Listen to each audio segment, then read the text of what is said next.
सारी तारीफ़ें हैं अल्लाह रब्बुल आलमीन के लिए और सलाम हो उनके हबीब हज़रत मोहम्मद सल्लल्लाहु अलैहि वसल्लम, उनकी आल और सहाबा पर।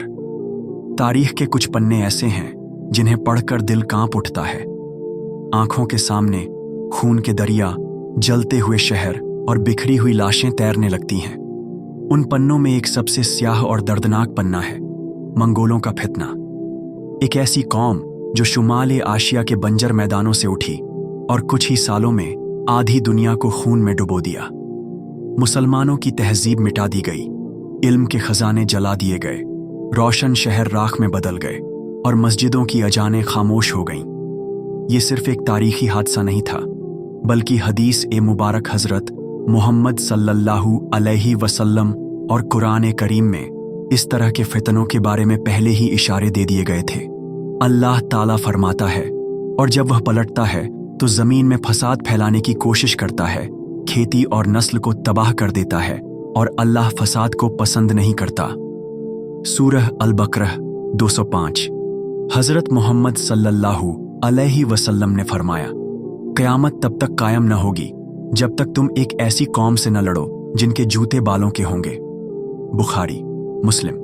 मुफस्सिरीन के नज़दीक ये इशारा मंगोल या तातार की तरफ हो सकता है, क्योंकि वो ऊन और बालों के जूते कपड़े पहनते थे। एक और हदीस में आपने फरमाया कि मशरिक से एक ऐसी कौम निकलेगी जिनका मुकाबला करना आसान न होगा। मंगोल वसत आशिया के खाना बदोश कबीलों का इत्तेहाद थे।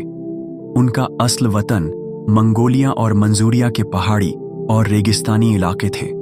ये लोग सख्त मिजाज, जंगी मिजाज और घुड़सवारी व तीरंदाजी में बेमिसाल थे। इनका रहन सहन सादा था। युर्त नाम के खेमों में रहते, ग़िज़ा में गोश्त, दूध और खुश्क पनीर आम था। बच्चे बचपन से ही घुड़सवारी और तीरंदाजी सीखते थे। सन 1206 ईस्वी में तैमूजिन ने चंगेज़ खान का लक़्ब लिया और तमाम मंगोल कबीलों को मुत्तहिद कर लिया। इसके बाद यलगार शुरू हुई। सबसे पहले चीन पर हमला कर शुमाल चीन का बड़ा हिस्सा तबाह किया।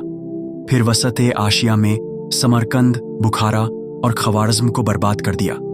ईरान में नीशापुर, हिरात और मर्व को राख कर दिया। रूस के कीव, मॉस्को और व्लादिमीर को उजाड़ दिया। जब चंगेज़ खान ने ख़वारज़्म शाह की सल्तनत पर हमला किया तो सबसे पहले बुखारा पहुंचा। वहां की जामे मस्जिद में दाखिल होकर उसने कहा, मैं अल्लाह का कासिद हूं, तुम्हारे गुनाहों की सज़ा देने आया हूं। इसके बाद बुखारा को जलाया गया। हजारों का कत्ल हुआ।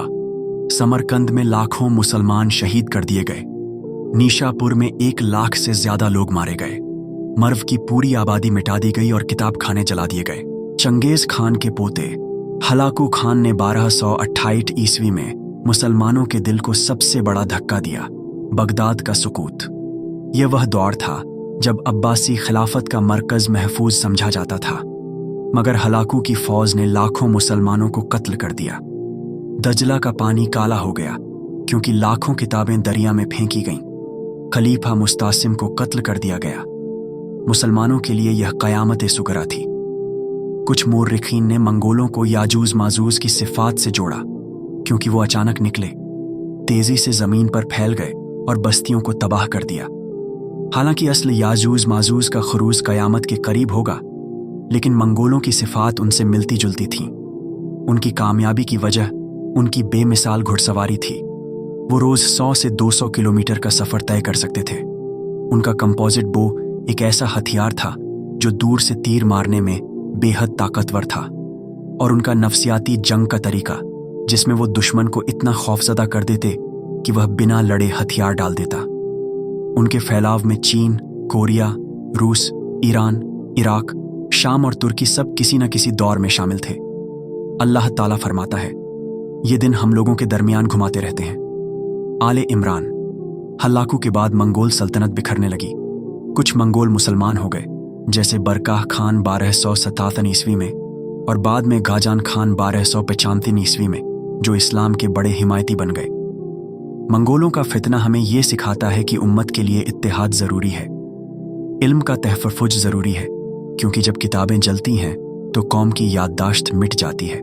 और ईमान व तौबा ज़रूरी है, क्योंकि फितना गुनाहों का नतीजा हो सकता है। मंगोल तारीख़ का हिस्सा है, मगर उनका पैगाम आज भी जिंदा है।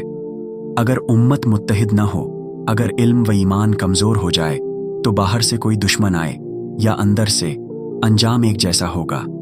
अल्लाह ताला फरमाता है, अल्लाह किसी कौम की हालत नहीं बदलता जब तक वो खुद अपने आप को न बदलें। सूरह अर्रद 11।